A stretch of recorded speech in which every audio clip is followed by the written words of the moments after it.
오늘도 조용히 나를 지키는 일. 우리는 살아가며 수많은 질문 앞에 멈춰 섭니다. 왜 살아야 하는가? 어떻게 살아야 하는가? 그리고 지금 이 고통은 왜 내 삶에 있는가?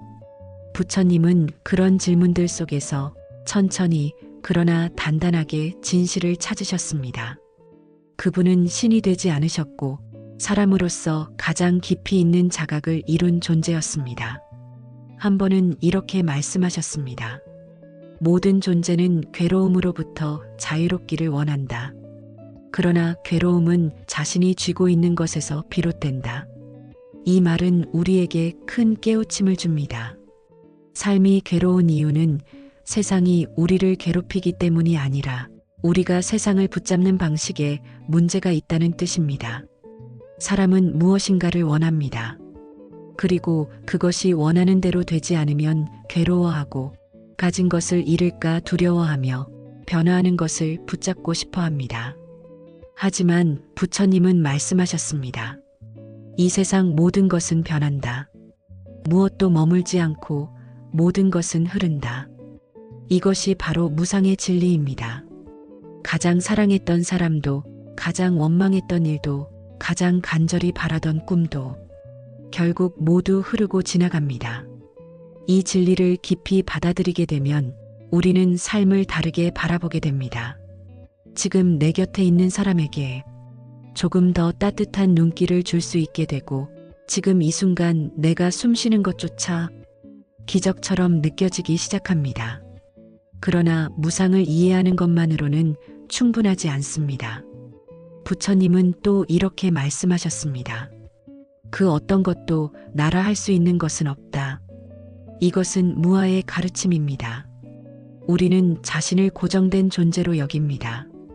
나는 이렇고 너는 저렇고 그런 판단이 쌓이면서 자신의 고통조차 고정된 것으로 믿게 됩니다.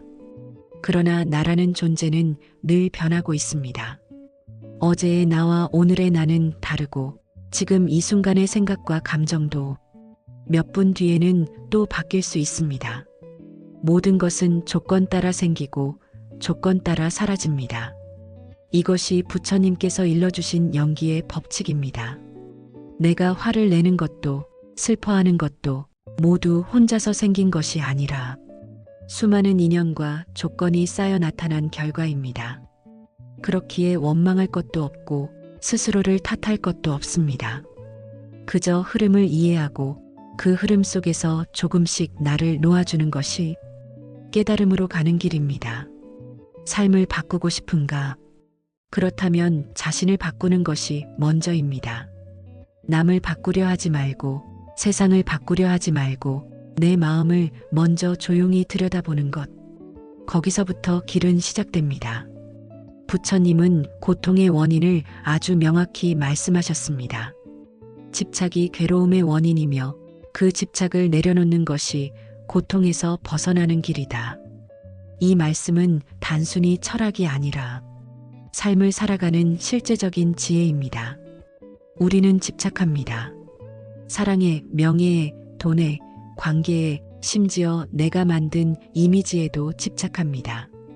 그러나 집착은 마음을 조이게 만들고 숨을 얕게 만들며 삶을 점점 좁게 만듭니다. 부처님은 이런 고통에서 벗어나는 방법을 사성제로 알려주셨습니다. 삶은 괴로움이다고. 그 괴로움엔 원인이 있다지. 그 원인을 없애면 괴로움도 사라진다멸. 괴로움에서 벗어나는 길이 있다도. 이 단순한 진리를 우리는 수없이 잊고 살아갑니다. 그래서 같은 실수 앞에 다시 무너지고 같은 상처에 다시 마음을 다칩니다. 그러나 부처님은 그대는 다시 일어설 수 있다고 하셨습니다. 지금 이 순간부터라도 바른 길을 걷는다면 모든 과거는 흘러간 물과 같으니 더럽히지 말고 붙잡지 말라고 하셨습니다. 그 길이 무엇인가? 그것이 바로 팔정도입니다. 올바른 견해, 올바른 생각, 올바른 말, 올바른 행동, 올바른 생계, 올바른 노력, 올바른 마음 챙김, 올바른 집중. 이 8가지는 부처님께서 보여주신 삶의 균형이자 혼탁한 마음을 맑게 하는 수행의 지도입니다. 지금 당신이 어디에 있든 무엇을 하고 있든 지금 이 길 위에 발을 올릴 수 있습니다.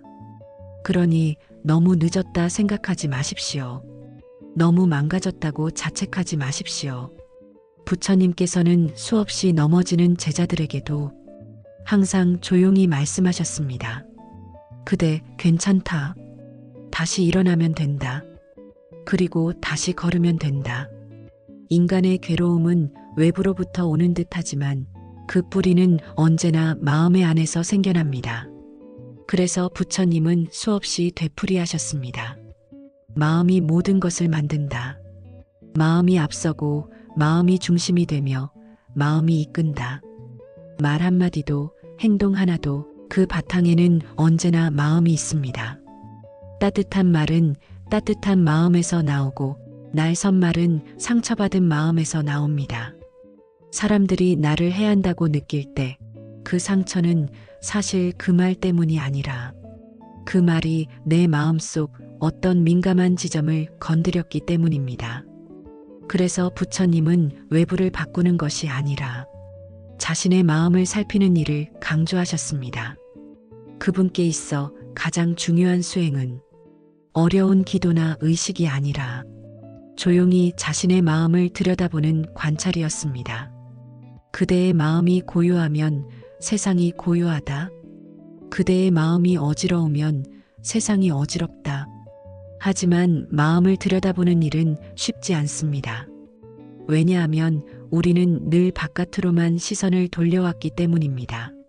내가 가진 것, 누가 나를 어떻게 생각하는지, 무엇을 이뤘는지에만 몰두하며 정작 나의 내면은 오래전부터 돌보지 못하고 있었습니다.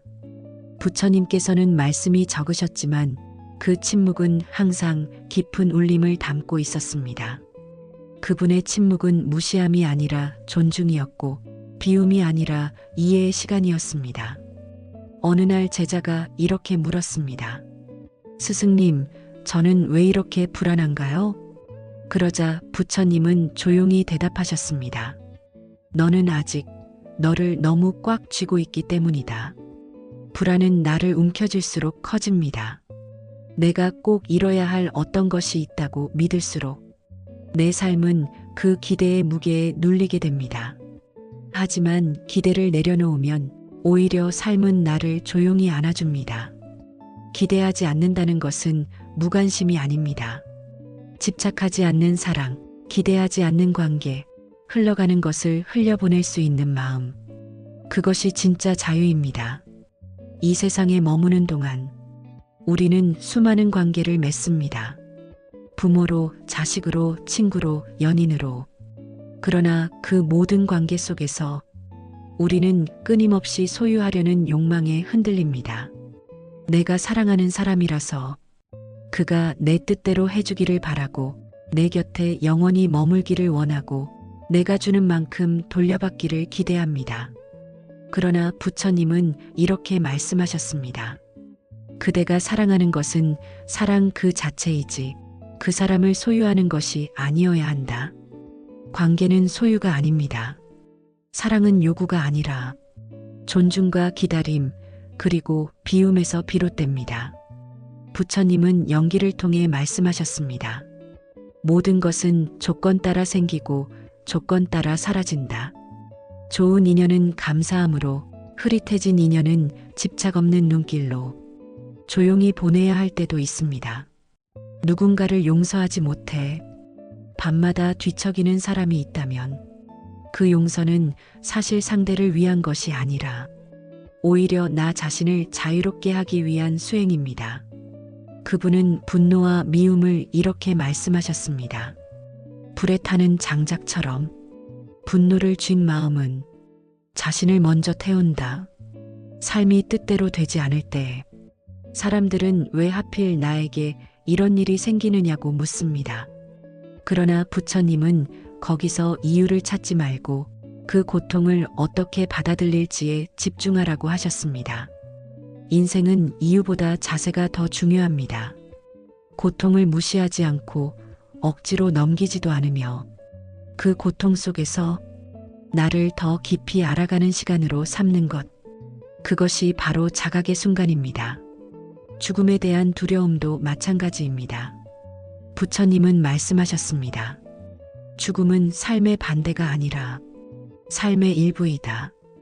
우리는 죽음을 멀리 밀어두고 살아갑니다. 그러나 죽음을 삶의 끝이 아니라 삶의 그림자로 받아들인다면 매일의 하루가 더 선명하고 소중하게 느껴집니다. 한 제자가 부처님께 물었습니다. 죽음이 두렵지 않으십니까? 부처님은 웃으며 말씀하셨습니다. 죽음을 두려워하는 것은 살아있다는 것에 감사하지 못했기 때문이다. 살아있다는 것 그 자체로 이미 기적이라는 말씀. 숨을 쉴 수 있고 마음을 나눌 수 있고 이 말을 듣고 있는 이 순간 그 자체가 이미 깨달음의 문턱입니다. 그러니 오늘 무엇을 더 가지려 애쓰지 말고 무엇을 바꾸려 다그치지 말고 그저 지금 이대로의 나를 가만히 바라보는 것. 거기서부터 다시 삶은 조금씩 평화로워집니다. 삶의 진리를 깨닫는 것보다 더 어려운 일은 그것을 매일 살아내는 것입니다. 부처님은 말씀하셨습니다. 깨달음은 한순간의 일이지만 그 깨달음을 유지하는 것은 끝없는 수행의 반복이다. 우리는 종종 마음을 다잡았다가도 작은 자극에 흔들립니다. 오늘은 용서하려 했지만 내일은 다시 분노에 잠기고 어제는 내려놓았다 생각했던 욕망이 다시 오늘 나를 붙잡습니다. 이것이 바로 사람입니다. 완벽할 수 없는 존재, 늘 흔들리며 살아가는 불완전한 존재. 그러나 부처님은 그 흔들림조차도 수행의 일부라고 말씀하셨습니다. 흔들려도 괜찮다. 중요한 건 다시 중심을 찾는 마음이다. 이 중심은 바깥에서 오지 않습니다. 누가 나를 다독여주거나 어떤 환경이 마련되어서 생기는 것이 아니라 내 안에 스스로 세우는 균형감입니다. 부처님은 그것을 중도라고 하셨습니다. 중도란 지나치지도 모자라지도 않는 길입니다.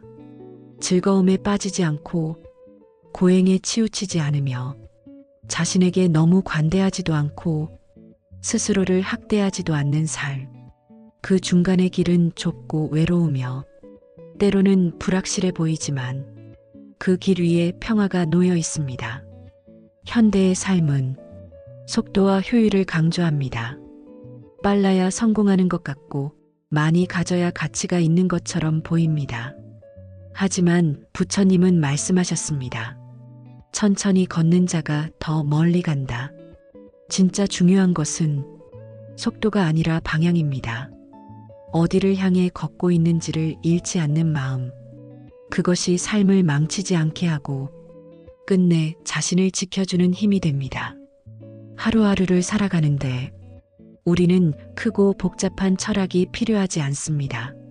잠들기 전에 오늘 하루 누군가에게 내가 상처 주는 말을 하지 않았는지 돌아보고 밥을 먹을 때 음식을 귀하게 여길 줄 알고 누군가에게 웃으며 인사할 수 있는 마음. 그것이 바로 일상 속의 수행입니다. 부처님은 가장 높은 경지의 자비도 말없이 따라주는 걸음에서 시작된다고 하셨습니다. 말이 아니라 태도, 가르침이 아니라 살아가는 방식. 그것이 진짜 불교였고 그것이 진짜 깨달음이었습니다. 사람들은 수행이라는 단어를 무겁게 여깁니다. 하지만 부처님은 가장 위대한 수행은 누군가를 원망하지 않는 마음이라 하셨습니다. 마음을 다잡는다는 것은 늘 평온해야 한다는 뜻이 아닙니다. 흔들리면서도 돌아올 곳을 아는 마음, 넘어지면서도 다시 일어설 줄 아는 마음. 그것이 곧 불자의 삶입니다. 어떤 이는 말합니다. 나는 너무 부족해서 수행을 할 자격이 없다고. 그러나 부처님은 부족한 자가 먼저 수행해야 한다고 하셨습니다. 완벽한 사람은 없습니다. 오히려 부족하기에 우리는 서로를 이해할 수 있고 서툴기에 우리는 함께 걸을 수 있습니다. 이 세상에 완전한 사랑도 완전한 깨달음도 없습니다. 다만 조금씩 나아지려는 마음, 어제보다 조금 더 부드러워진 말투, 그런 작고 조용한 변화가 곧 진짜 수행의 길입니다. 그리고 이 수행의 길은 결코 혼자 걷는 길이 아닙니다. 부처님께서는 혼자서 걷는 자가 많아질수록 세상은 더 따뜻해질 것이다라고 말씀하셨습니다. 내가 먼저 화를 참으면 하나의 다툼이 줄고, 내가 먼저 인사를 건네면 하나의 외로움이 사라지고, 내가 먼저 용서하면 한 사람의 마음이 가벼워집니다. 수행이란 세상을 바꾸는 일이 아니라 나를 바꾸는 일, 그리고 그 나를 통해 조금은 더 부드러워진 세상을 만들어가는 일입니다.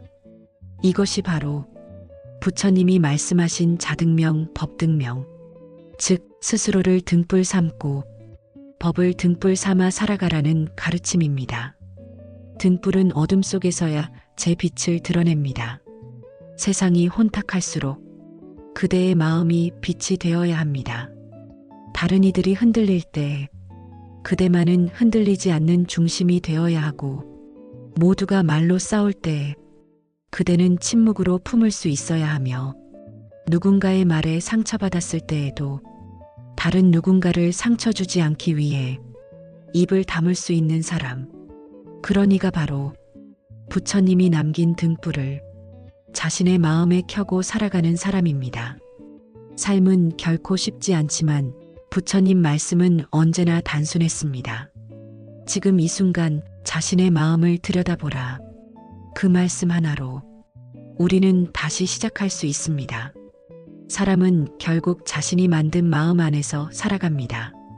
세상이 나를 괴롭히는 것이 아니라 내가 나를 괴롭히는 방식으로 세상을 보고 있기 때문입니다. 그래서 부처님은 세상을 보려 하지 말고 먼저 자신을 비추라고 하셨습니다. 이 말은 곧 진짜 평화는 세상이 조용할 때 오는 것이 아니라 내 마음이 고요할 때 시작된다는 뜻입니다. 우리는 살아가며 수많은 감정과 생각, 기억과 후회, 기대와 미련에 휘둘립니다. 그 모든 것이 끊임없이 내 마음을 두드리고 흔들어댑니다. 그러나 부처님은 그런 마음을 없애라고 하시지 않았습니다. 다만 그 마음을 알아차리라고 하셨습니다. 마음이 화를 낼 때 내가 지금 화를 내고 있다는 것을 알아차리는 순간 그 화는 이미 절반은 사라진 것입니다. 우리는 마음을 억누르려 하지만 마음은 억눌릴수록 더 거세집니다. 그러니 조용히 바라보는 것, 그 자체가 수행입니다. 부처님은 이것을 지켜보는 자로 존재하라고 표현하셨습니다. 내 안에 일어나는 모든 감정을, 아, 지금 분노가 올라오고 있구나. 아, 지금 서운함이 지나가고 있구나. 그렇게 바라보는 것만으로도 우리는 그 감정에 휘둘리지 않을 수 있습니다. 이것이 바로 무심의 시작입니다. 무심은 아무 감정이 없다는 뜻이 아닙니다.